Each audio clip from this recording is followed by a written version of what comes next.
কৃতজ্ঞ যে তিনি তার অমূল্য সময়কে অমূল্য সময়ের মধ্যে থেকে আমাদের জন্য এইটুকু সময় দিয়েছেন, এখানে এসেছেন। তাকে আমি যুবদলের পক্ষ থেকে অসংখ্য ধন্যবাদ জানাচ্ছি এবং শুভেচ্ছা জ্ঞাপন করছি। মঞ্চে উপস্থিত সীমা মহিলা সমিতির কার্যকরী সমিতির সদস্যবৃন্দ এবং উপস্থিত যুব বন্ধুরা, আজ থেকে 23 বছর আগে থেকে এই যুব মেলা, প্রকৃতপক্ষে একটি মেলা শুরু হয়েছিল, বাচ্চাদের নিয়েই শুরু হয়েছিল। তখন এর নামকরণ ছিল শিশু মেলা।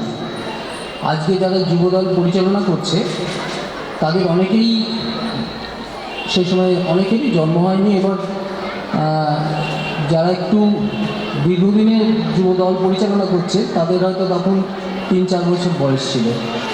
পরে শিশুরা যখন বড় হলো তখন শিশু মেলার থেকে যুব মেলায় পরিণত হলো।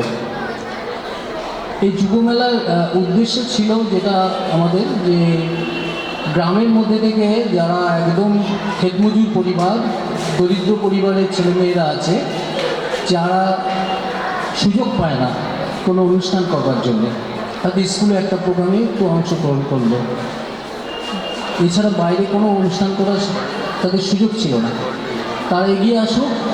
তারা এগিয়ে এসে তাদের মধ্যে যে প্রতিভাটা আছে সেই প্রতিভাটা অন্তত সারা বছর বিভিন্ন প্র্যাকটিস করে একটি অনুষ্ঠানের মাধ্যমে সবার সামনে সেটা উপস্থাপন করুক। এটা প্রথম দিকে উদ্দেশ্য ছিল। পরবর্তীকালে সীমা মহিলা সমিতির যুবদল একটা যুব ইউথ উইং হিসাবে বা যুব শাখা হিসাবে কাজ শুরু করে।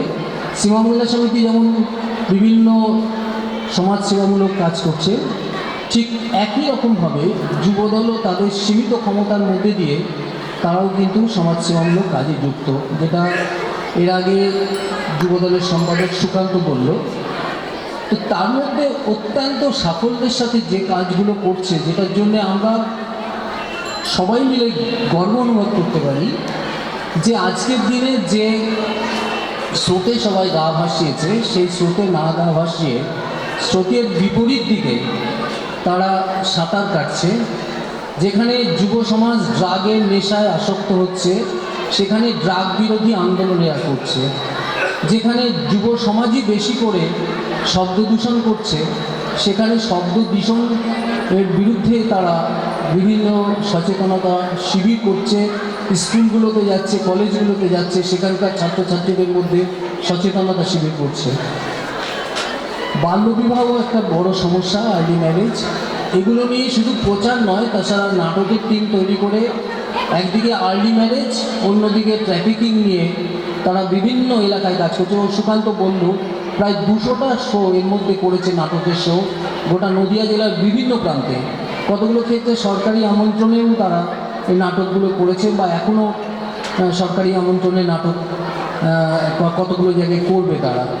ইতিমধ্যে সবথেকে একটি সাফল্য তাদের এসছে, যে গতবার যুব মেলায় একটা নতুন প্রোডাকশান হয়েছিল বাল্মীকি প্রতিভা, যে যারা যুব বন্ধুরা করেছিল তারা কলকাতায় আমন্ত্রণ পেয়েছিল এবং গত কয়েকদিন আগে কলকাতায় ঢাকুরিয়ায় CNT হলে সেই প্রোগ্রামও তারা করে এসেছে।